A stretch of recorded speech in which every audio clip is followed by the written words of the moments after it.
Evangelio de nuestro Señor Jesucristo según San Juan. Se celebraron unas bodas en Caná de Galilea y la madre de Jesús estaba allí. Jesús también fue invitado con sus discípulos y como faltaba vino, la madre de Jesús le dijo: «¿No tienen vino?». Jesús le respondió: «Mujer, ¿qué tenemos que ver nosotros? Mi hora no ha llegado todavía». Pero su madre dijo a los sirvientes: «Hagan todo lo que él les diga».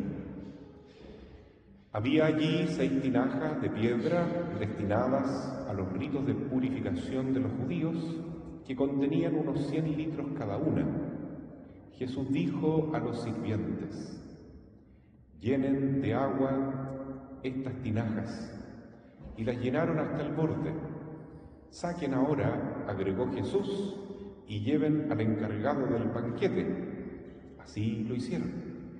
El encargado probó el agua cambiada en vino y, como ignoraba su origen, aunque lo sabían los sirvientes que habían sacado el agua, llamó al esposo y le dijo: «Siempre se sirve primero el buen vino, y como cuando todos han bebido bien, se trae el de calidad inferior.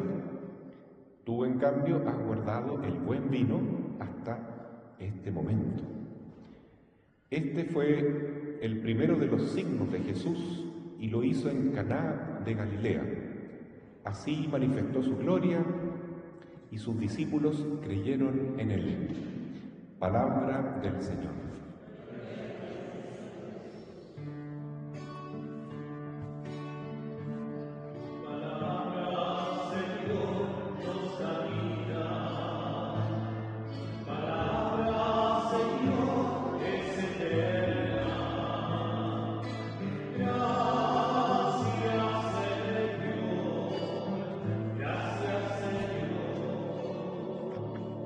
Tomen asiento, por favor.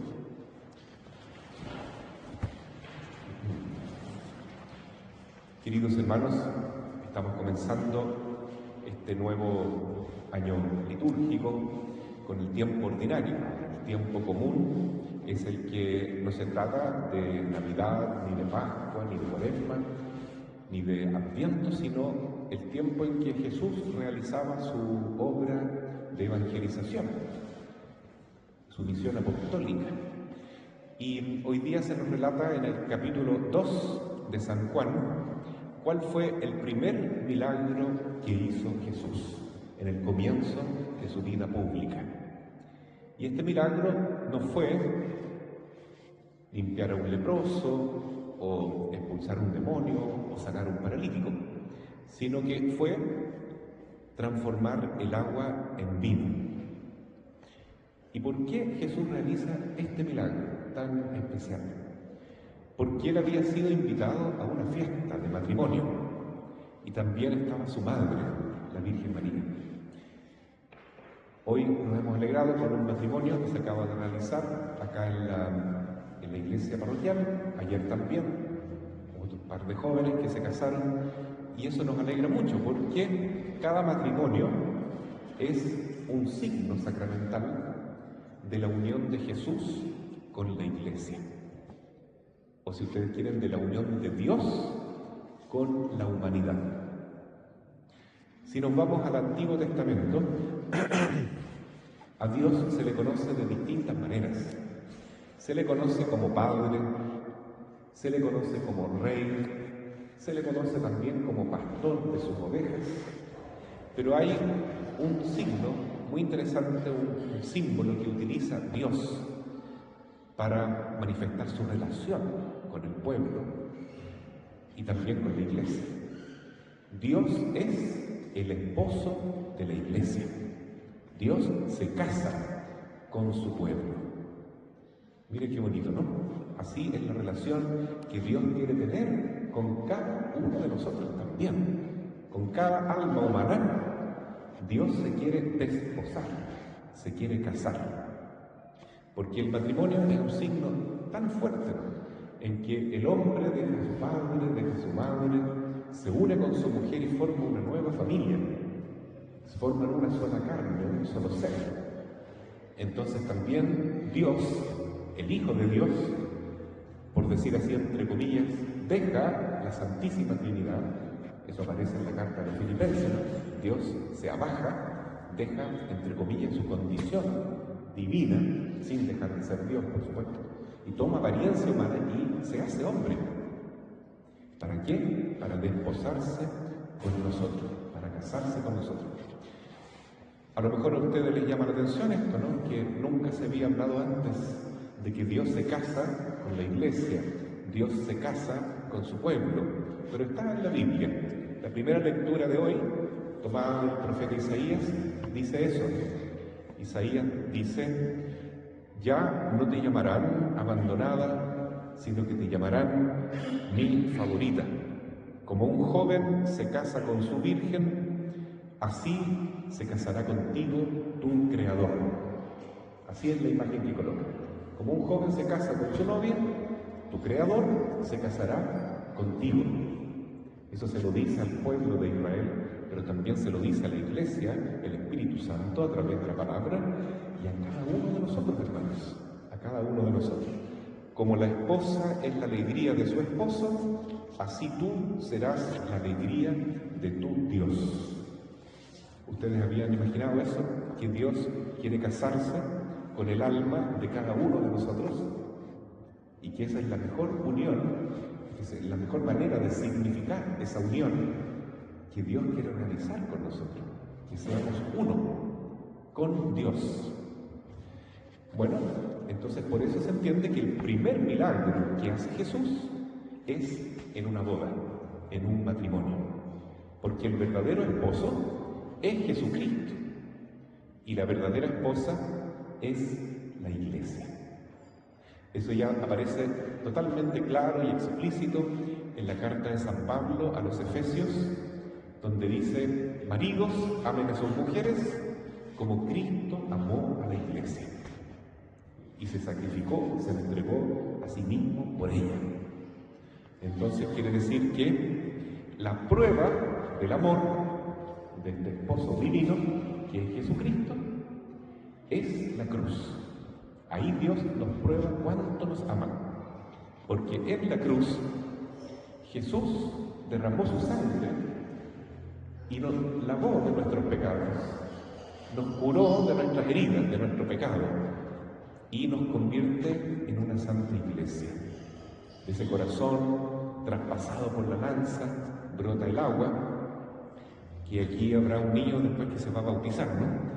Esa agua divina, ¿sabe de dónde viene?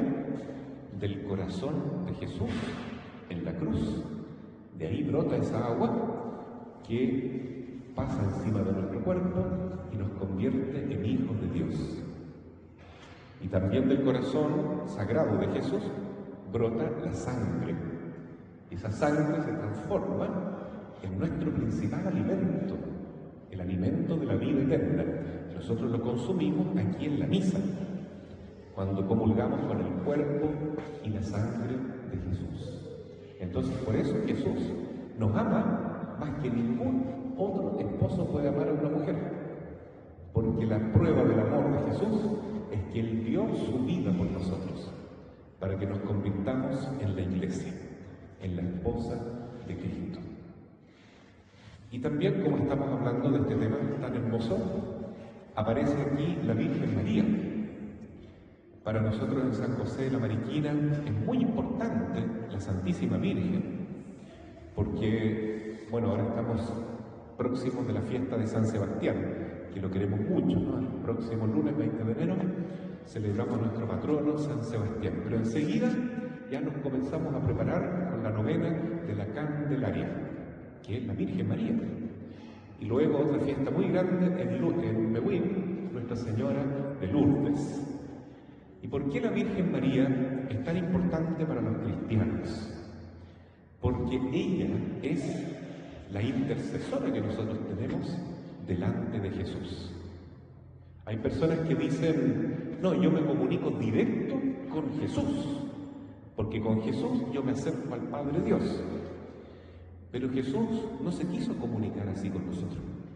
Jesús vino a través de la Virgen María hacia nosotros. Y por eso el primer milagro que hace Jesús es por intercesión de su madre, que en la boda de Caná se da cuenta que falta vino, típico de las mujeres que se preocupan de todos los detalles importantes de la vida, y le dice: no tienen vino, hijo, no tienen vino. Entonces Jesús le dice mujer, la trata de mujer, no de madre, no, porque ella es la mujer, la que está llamada a aplastar la cabeza de la serpiente y a ser la madre de la iglesia también. Entonces es un título muy importante, mujer, tal como en el Antiguo Testamento Dios le dice a Satanás: a ti la mujer te aplastará la cabeza. Bueno, esta es la Virgen María, la Inmaculada, y Jesús le dice: mujer, todavía no ha llegado mi hora. ¿Qué significa eso? Que la hora verdadera de transformar el agua en vino es la cruz, donde Jesús nos transforma a nosotros de una humanidad que está sin sabor, que ya no tiene gusto a nada, como se dice, ¿cierto? Como el agua se transforma en vino. Entonces la Virgen María intercede por nosotros, dice a Jesús: no tienen vino. ¿Qué significa eso? Desde las preocupaciones más básicas: hijo, no tienen salud, no tienen dinero, no tienen trabajo, no tienen amigos, desde las cosas más básicas, más fundamentales que necesitamos, no tienen alimento. De esas cosas se preocupa la madre. Pero sobre todo, la Virgen María se preocupa de nuestra vida espiritual. Y no tienen vino significa ya no tienen la gracia de Dios, no tienen esa relación íntima con Dios porque están en pecado. Entonces ella intercede por nosotros. Fíjense que el verdadero primer milagro que hace Jesús, no en la vida pública, sino en el momento en que Él estaba en el vientre de María, se refiere a algo muy espiritual. El primer milagro también fue por intercesión de María. Cuando ella saluda a Isabel, el niño Juan Bautista se santifica, queda con su pecado original perdonado, ¿no? Que es como un bautismo espiritual que recibió, solo por el saludo de María, porque Jesús estaba en el seno de María. Jesús santifica a su primo Juan Bautista por medio de María. Entonces el primer milagro que hace Jesús en el orden de la gracia es por medio de su madre, y en el primer milagro material también por medio de María en las bodas de Caná. Pero ese signo de cambiar el agua en vino para que la fiesta no se echara a perder, no se acabara la alegría del vino, significa algo muy importante. Significa que un día Jesús en la cruz va a derramar su sangre por nosotros, y en cada Santa Misa nosotros estamos presentes también como María, como Juan, como María Magdalena, ante la cruz del Señor. Y el vino ahora se transforma en la sangre de Cristo. Eso sí que es grande. Esa es la hora del Señor. Entonces, mi hora no ha llegado, dice aquí. ¿Cuál es la hora de Jesús? La Santa Misa. En cada Santa Misa nosotros estamos en esa hora en que Jesús dio la vida por nosotros. Y ahí el Señor hace el milagro mucho mayor, infinitamente más hermoso e importante, que es transformar el vino en su propia sangre, el pan en su propio cuerpo. Vean entonces, hermanos, que es muy profundo este Evangelio que acabamos de leer, y así comenzamos entonces este tiempo litúrgico, que es la vida pública de Jesús. ¿Por qué Jesús vino entonces al mundo? En resumen, y para concluir, porque Él es Dios, hecho hombre, que se quiere casar con su iglesia. Y la iglesia somos cada uno de nosotros. El alma de cada uno de nosotros está llamada entonces a presentarse delante de Jesús como una virgen pura que se purifica, ¿no es cierto?, de sus pecados para poder unirse a este esposo divino. Y ojalá todos podamos tener esa unión íntima con el Señor a través de la oración, de los sacramentos y una vida profunda de fe, esperanza y caridad. Así sea. Amén.